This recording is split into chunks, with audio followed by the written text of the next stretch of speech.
that after the Bible, no other ancient Near Eastern text has been as influential on the modern world as Gilgamesh has. 2,500 years before the birth of God, Emperor Gilgamesh, ruler of Uruk, became the main character in the Epic of Gilgamesh, the book considered the oldest in history, which in fact just a set of inscribed clay tablets. According to this epic, Gilgamesh was buried in a tomb under the Euphrates River. However, after his death, the river turned in a different direction. After thousands of years of being attacked and no one being able to find a clue about it, recently, scientists discovered a tomb that could be considered Gilgamesh's, shocking the whole world. When Gilgamesh's tomb was opened and scientists delved deeper into it, people became more curious and thought that Gilgamesh may have really existed, not just a character appearing in books. If this is truly accurate, humanity has witnessed a type of technology and power far beyond human understanding. These discoveries are not only advancing in the field of archaeology, but could also change our understanding of human history and origins, especially when it comes to the possibility of alien existence and technology. I invite you to watch until the end of this video to see what happens when scientists discover the tomb of Gilgamesh. It's a mystery story, and maybe you don't want to miss it. The truth behind the tomb of Gilgamesh's finding. There are many myths and legends in human history, some of which talk about prehistoric giants. For example, the Anunnaki god in Sumerian civilization. The Sumerian civilization is one of the earliest civilizations known to mankind, emerging around the 4th millennium BC in what is now southern Iraq. According to records of the Sumerian civilization, the Anunnaki are a type of advanced creatures from extraterrestrials. To repair their home planet, they came to Earth to find the golden element and at the same time create humans to help them mine gold. Over time, the Anunnaki married humans, giving birth to hybrid children like Gilgamesh. Gilgamesh is different from ordinary people. He is 5 meters tall and has infinite strength and extraordinary intelligence. He once ruled Uruk, the largest and richest city in the Sumerian civilization. These stories sound absurd to current human understanding. However, recently, the discovery of an ancient cemetery by scientists has proven that Gilgamesh may have actually existed. In the southern region of Iraq, through sonar technology, an archaeological team led by German expert Jörg Fassbinder of the Munich Historical Museum discovered an ancient city in the desert, an ancient city. This has 5,000 years of history. Here, the group of archaeologists discovered that not only did the city have gardens, houses, canals, and other facilities, but this city also had a huge mausoleum. The archaeological team recovered information from sonar findings that this ancient city is almost identical to the city of Uruk in the records of the Sumerian civilization. Uruk was the earliest and most important city in the Sumerian civilization, where Gilgamesh once ruled. With a diameter of more than 5 kilometers, it could be considered the largest city in the world at that time. It has walls up to 10 meters high, as well as many temples and palaces. It also had a very advanced canal system that could irrigate farmland and serve as a means of transportation. All of this shows that Uruk was a very wealthy and developed city in the past. On an area of more than 100 hectares of excavation, the research team also identified garden structures, fields, and even Babylonian houses, similar to those described in the epic poem about Gilgamesh.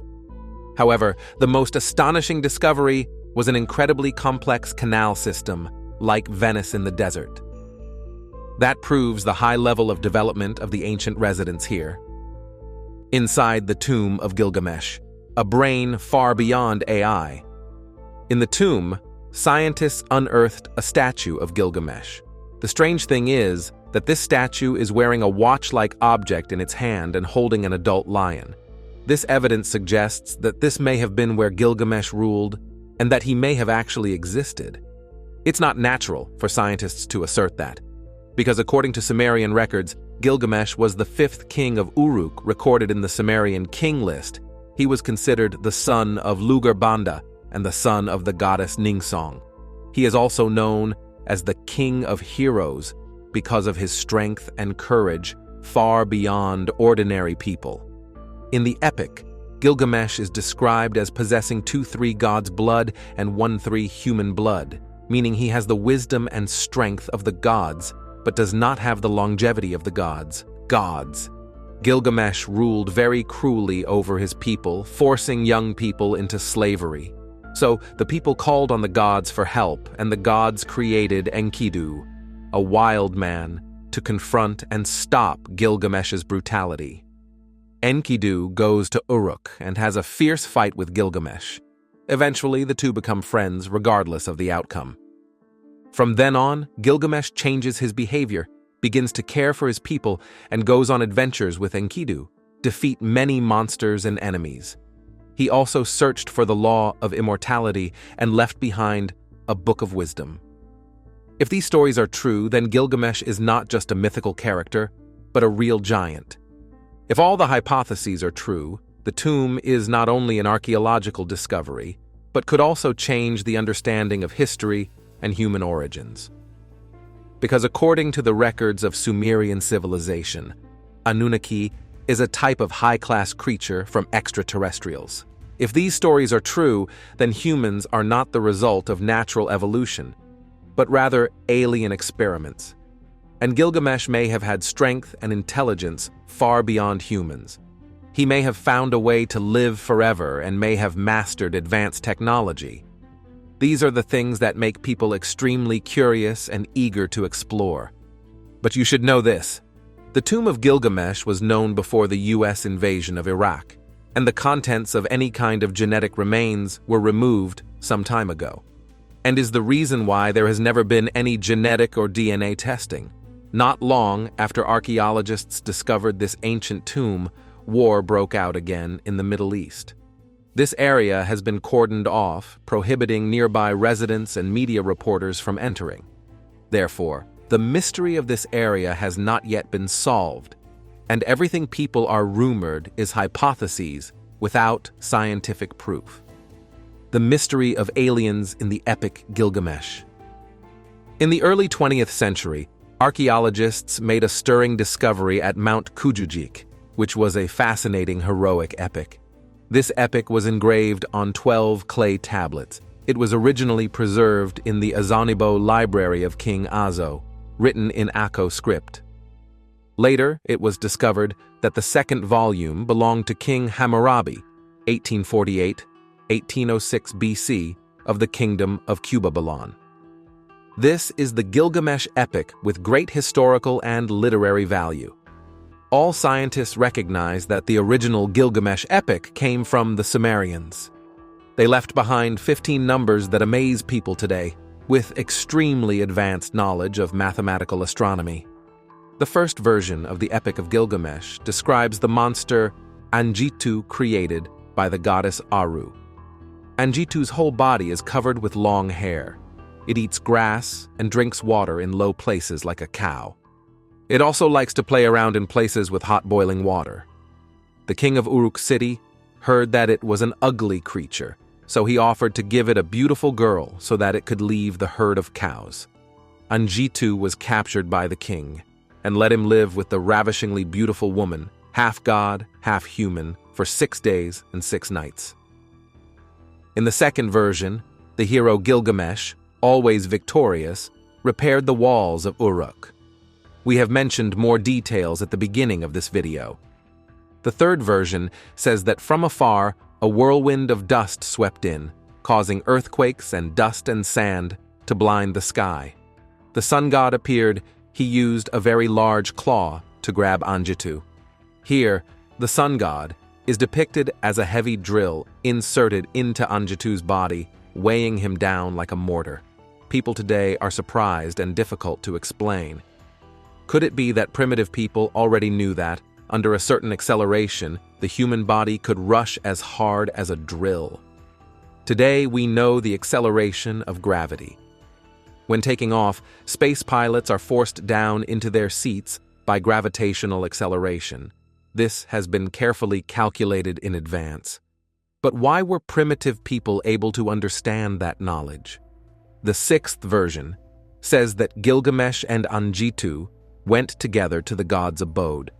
The two knights cautiously took arrows and bullets to shoot at the bodyguards, but they were all shot back. The bodyguards were not even scratched.